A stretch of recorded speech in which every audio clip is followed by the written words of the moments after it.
Welcome to Matters Financial and Geopolitical from a Frontier. Thank you kindly, as ever, for stopping by.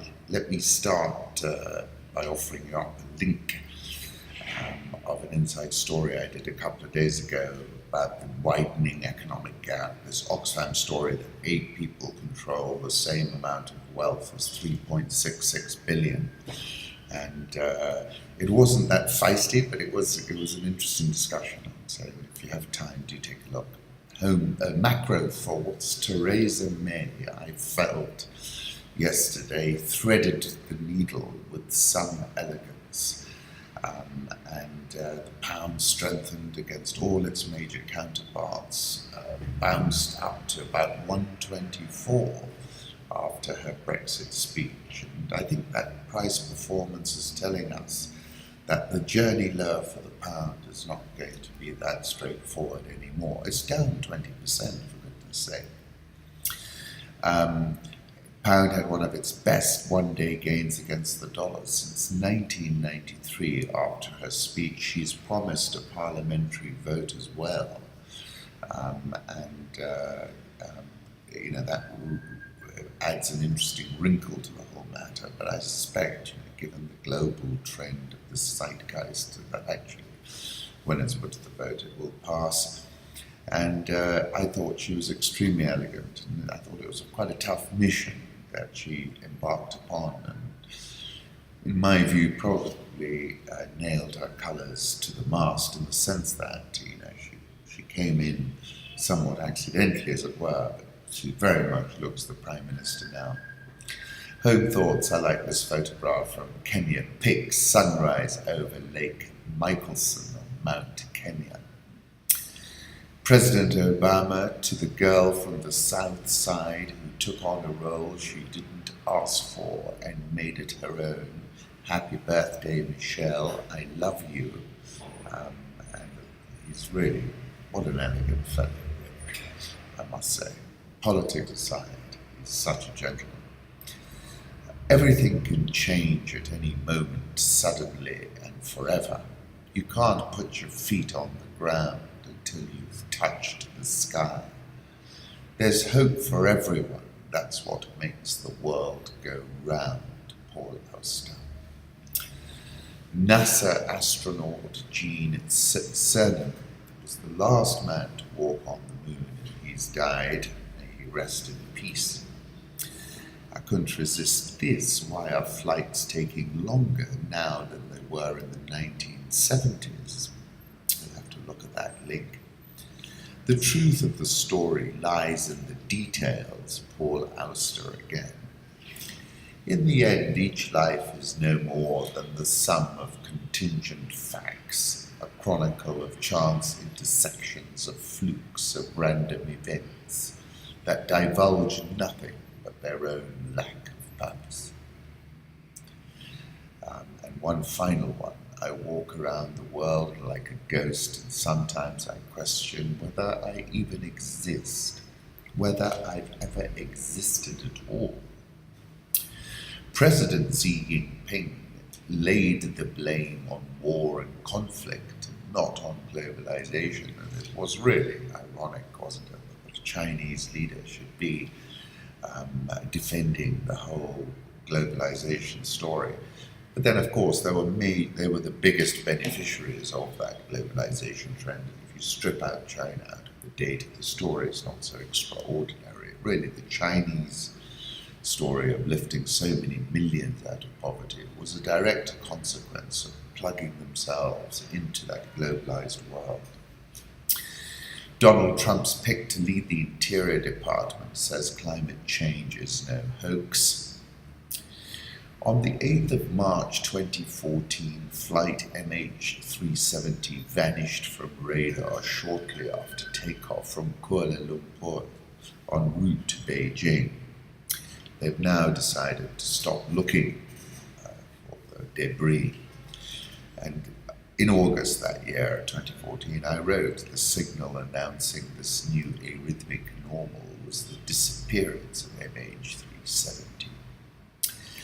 Picking up the signal through the noise of our world in 2014 is no easy thing. It's not gotten easier, has it? In fact, my view is that the new normal as a very arrhythmic world. When I plugged arrhythmia into my computer, it threw up this. For years, he'd been studying the phenomenon of chaos, of which an arrhythmic heartbeat was a perfect example. His Excellency Johann Borgstein told me the signal announcing this new arrhythmic normal was the disappearance of MH370. Since then, planes have been falling out of the sky like flies. And the uncertainty around MH370 and MH17 is sharpened by the way the story is seemingly turned on and off. It took me back to Don DeLillo. We are not witnessing the flow of information as much as pure spectacle or information made sacred, ritually unreadable. The small monitors of the office, home and car become a kind of idolatry here, where crowds might gather. Astonishment is such a powerful writer. I used him, of course. There's a deviated tomahawk at Putin digital media analysis that I try to do. Russian Foreign Minister Sergei Lavrov said on Tuesday that the deployment of NATO troops in the Baltic countries was a bad idea. They've been unhappy about that for a while. Russian President Putin said those who spread lies about Donald Trump are worse than prostitutes. Accused outgoing US administration of trying to undermine Trump's legitimacy. It's the Associated Press. An extraordinary accusation to make, isn't it, from an erstwhile enemy. Putin says don't believe Trump met prostitutes in Russia, calling the accusations part of a campaign to undermine the election result. Unsubstantiated allegations made against Trump are obvious fabrications, he told reporters. People who order fakes of the type now circulating against the US president-elect, who concoct them and use them in a political battle, are worse than prostitutes because they don't have any moral boundaries at all, he said. Putin said Trump wasn't a politician when he visited Moscow in the past, and Russian officials weren't aware that he held any political ambitions. It's complete nonsense to believe that Russian security services chase after every American billionaire, he said. The Kremlin has denied that it holds any compromising material on Trump after US intelligence officials informed the president-elect about unsubstantiated reports that Russia had compiled potentially damaging personal information on him. Trump said it was disgraceful that intelligence agencies had allowed fake information out. The US tycoon turned politician was last in Moscow in 2013 for the staging of the Miss Universe contest that he owned. He hoped unsuccessfully to meet Putin, tweeting in June that year about the possibility the Russian leader would attend the beauty pageant. Trump is a grown man, and secondly, is someone who has been involved with beauty contests for many years and has met the most beautiful women in the world, Putin said. I find it hard to believe that he rushed to some hotel to meet girls of loose morals, although ours are undoubtedly the best in the world. Quite amusing, isn't it? New statesmen talking about Putin's revenge 25 years after the demise of the Soviet Union. Russia is consumed by an insatiable desire for recognition as the equal of the USA. This is what Putin's personal advisor Vladislav Surkov has termed non-linear war. It is no secret that in this vein Moscow used cyber power in an attempt to mold American opinion during the 2016 presidential election campaign. For all the media hype about hacked computer systems and leaked emails, the Kremlin's information warfare is not that innovative. After all, the underlying concepts and most of the techniques were developed by the USSR and equally by the US to interfere in other countries' internal affairs during the Cold War. Let's not forget that the young Mr. Putin was schooled in KGB Dresden. And this is the point, in my view. Vladimir wants some credit And the danger is he starts showboating. I wrote about his parabolic rebound when I said he's proven himself an information master and his adversaries are his information victims. I said traditional media has been disrupted, the insurgents, Trump was obviously an insurgent candidate, he is no longer, can broadcast live and over the top. From feeding the hothouse conspiracy frenzy online, a constant state of destabilized perception, Vladislav Sorkov, timely and judicious doses of WikiLeaks leaks which drained Hillary's bona fides and her turnout and motivated Trump's. What we have witnessed is something remarkable and noteworthy. And prior to that, in October 2015, I'd written that piece about Putin being a geopolitical grandmaster. That was after his speech at the UN General Assembly. Within 24 hours of delivering that speech, Russia instructed that the US should vacate Syrian airspace. The message was not delivered to Ashton Carter by his Russian counterpart, Shoigu. It was delivered to the US Embassy in Baghdad. And pretty soon after that message was delivered, Russia began its intervention on the side of President Assad of Syria. You could hear the squealing start immediately from Ankara to Riyadh, from the GCC to Washington. All these capitals have assets on the ground in Syria, and what is clear is that Russia is not making a distinction between IS or the moderate opposition fighting Assad, which really means our terrorists. I said Putin fancies himself the flycatcher in Syria, the fly trap, and the speed of the execution confirms that Russia is once again the geopolitical actor that will have to be considered, and called it a breathtaking rebound. AJ plus European leaders fire back at Trump after the US president-elect criticized the EU and NATO and praised Brexit. As I said previously, he's got Fortress Europe surrounded. Putin has, by extension, Trump. Alternate theory, populism, it's all about the hair, Ian Bremmer. Radio Cheer, I just watched Saturday Night Live again and realized Alec Baldwin as Donald Trump was wearing a Russian flag pin. John Snow interviewed a brilliant writer, Paul Auste, who I was quoting in my own thoughts. Do take a look at that interview. He also said, you can't put your feet on the ground until you've touched the sky. Amnesty had a very hard-hitting report about Europe and this new hyper-security state. The old adage goes, if you've got nothing to hide, you've got nothing to fear. But a detailed analysis of the human rights cost of the fast-expanding security state in Europe suggests otherwise. Many EU countries have joined the ranks of surveillance states, adopting new laws allowing indiscriminate mass surveillance that grant intrusive powers to security and intelligence services. Look, they can surveil everything, but I don't know whether they can connect dots at the moment. Mass surveillance powers have been granted or otherwise expanded in the UK, France, Germany, Poland, Hungary, Austria, Belgium, and the Netherlands, among others. And I take you back to the piece I wrote, I think it was in 2015, about the arrival of the asymmetric threat on the streets of Paris and how deeply unsettling it has been. And I said it will surely keep Europe off balance and presages a new normal and amnesties calling time on the reaction. Trump dollar is too strong and it's killing us. This triggered a big sell-off in the dollar yesterday. In an interview with the Wall Street Journal, US President-elect Trump broke the tradition of presidents refraining from commenting on the US dollar's level and went directly into it. The Journal reported Mr. Trump said the US dollar was already too strong, in part because China holds down its currency, the yuan.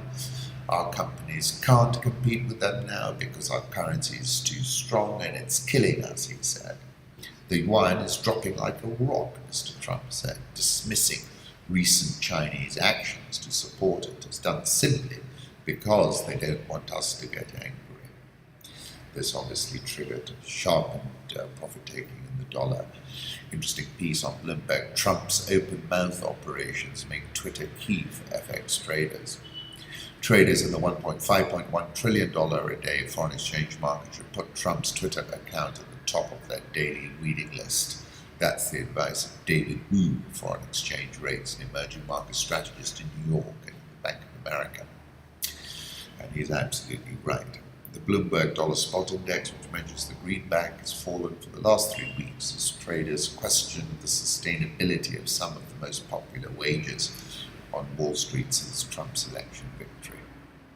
Let's go to the currency markets. Euro dollar 106.84, dollar index 100.53, Japanese yen 113.28, Swiss franc 10030, the pound 123.35, the Aussie dollar 0.7545, India rupee back below 68, 67.935, South Korean won 1164.61.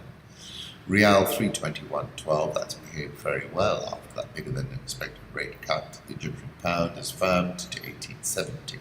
And the rand, about which I'm bullish, is now at 1348.24. Dollar index, I'll put up a 3-month chart. And Trump obviously refers, and I think the key area to keep an eye on is 99.50. Commodity markets, gold, that's had a fantastic run, much to my chagrin, and we're now at 12.12. I'll also put up a chart of that.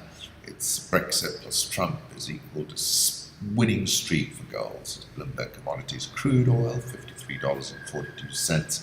You know my thinking there, 60 caps the whole thing. Emerging markets, according to David Inglis, I don't think you'll find a stock market that has performed better than this one in 2017, Bangladesh. Time runs out for Gambia's Jammeh as more ministers defect. This is a photograph from the AFP. I couldn't work it out whether it was a real-time photo, and that would be interesting itself because of his facial, what his face is revealing, or whether this was a photograph taken some time ago and the fellow managing the Twitter account thought it was appropriate. A decision has been taken that he will not remain president of the Gambia at the expiration of his tenure. And on the 12th of December, I said, make no mistake, it's, meaning people like Jammeh, is in the departure lounge. And the open question is, will it leave first class or be placed in shackles and placed at the back of the plane like our people are when they're sent back from Europe because they have entered illegally? And that piece was called after the Arab Spring. This is the Black Spring, and I was quoting Martin Aglo, who on the occasion of the termination of beautiful Blaise Compaoré in the streets of Ouagadougou told Reuters, after the Black Spring, after the Arab Spring, this is the Black Spring. And the point I was making is that the demographic bulge is now arriving at voting age, and this is that moment. Its importance cannot be gainsaid, and how they vote will be interesting, but I think they're not going to vote in line with what has been seen previously. US has eased sanctions against Sudan, citing humanitarian improvements. This is interesting, I must say. US government has eased sanctions against Sudan in a step towards normalizing relations with a designated terrorism sponsor whose leader has been indicted on war crimes charges. The moves come amid a general shift of alliances and diplomatic priorities in East Africa as major world and regional powers seek influence in an unstable but important part of the continent. This is definitely a geopolitical decision. It is not about values, democracy and human rights, said Ahmed Soliman. I'd agree with him there. The veteran leader has been welcomed by leaders across Africa, and there have been intensifying contacts between Khartoum and the European Union too, prompted largely by concerns over immigration. The order signed by Barack Obama in the last days of his administration will allow US firms to trade in Sudan. Treasury sanctions are aimed at encouraging a change in behavior, and as in the case of Sudan, our sanctions were intended to pressure the government of Sudan to change the way it treats its people. So it's a very interesting development. Magnus Taylor, Nairobi-based analyst at the International Crisis Group, and many international powers have long wanted to work with Sudan, but but internal conflicts there had stymied hopes of improved relations. On the migration issue in particular, the international community now wants to work with Sudan, and it is felt that isolation has not helped come up with solutions. Russia turns to Libya with show of support for Eastern Commander. His hat is marvellous, isn't it? Kigali Convention Centre at sunset. Very beautiful city, extremely safe, well worth a visit. Sub-Saharan Africa, my peace-finding opportunities in disequilibrium. Carlyle is going to buy Africa's leading rating agency, agreed to buy Africa's largest rating agency by customers in a bet on future growth in the continent's capital markets. Clever trade, I think. Dubai's Abraj Group is interested in buying Barclays. They've been repelled by the regulator previously, but obviously they're now lobbying. It's a very fine bank run by a very fine management team, and if the opportunity were to represent itself, we would certainly be one of those who would be at the table. This is Nakvi of Abraj. BD Live, ANC succession race heats up as personal preferences emerge. And this is all about Dlamini Zuma, and has already been called President Zuma's proxy. South African all share up 4.27% this year, strong start to the year. Dollar Rand, take a look at this chart, looks as if the Rand's going to break to the upside, and I think that's on reduced political risk or the triangulation of President Zuma. Egyptian pound, a little bit firmer from yesterday, 18.6955. Nigeria's Air Force killed at least 52 people and injured 120 in an airstrike on a refugee camp in the country's northeast on Tuesday. It's terrible, isn't it? Nigeria all share down 2.22% this year. Ghana Stock Exchange Composite Index up 2.67% this year. Bullish about Ghana. How was the Okavango Delta formed? Now have a look at a satellite image of the Okavango Delta, an 18,000 square kilometre wetland wilderness teeming with wildlife miraculously appearing in a vast dry sand basin in landlocked northern Botswana. You have to stop and wonder, this is odd, how did this happen? The short answer, the Okavango Delta is a fluke of nature. The entire wetland was born as a tiny trickle in the remote highlands of Angola. The trickle is nothing special. If you came across it while wading through the thick Miombo bush, you might comment about how nice it is to see a stream and move on to something more interesting. And then saying eventually it all culminates in the mighty Okavango Delta. Put up some photographs. South Sudan President Salva Kiir sacked his central bank governor Cornelio Maik as inflation hits 800%. Radio Mirai, newly appointed central bank governor sworn into office, outlines policies for economic reform. Let's see what he's proposing. Tanzania, the president there is really stamping down on the media. Clause 49 of Media Services Act defines sedition as including raising discontent or disaffection among people. By its very nature, Twitter does that all day. This is from Aidan Ayakuze. Raising discontent, disaffection among people might apply to any criticism of government. And this act allows that a published statement can be considered as defamatory, even if it is true. It criminalizes defamation, contrary to accepted international standards. Kenya set for higher titanium royalties as global prices have doubled. Incredible turnaround. Share to buy, actually. Base Resources mines the titanium ore in Kwale said yesterday the improved price signals better prospects for the country in terms of royalty fees.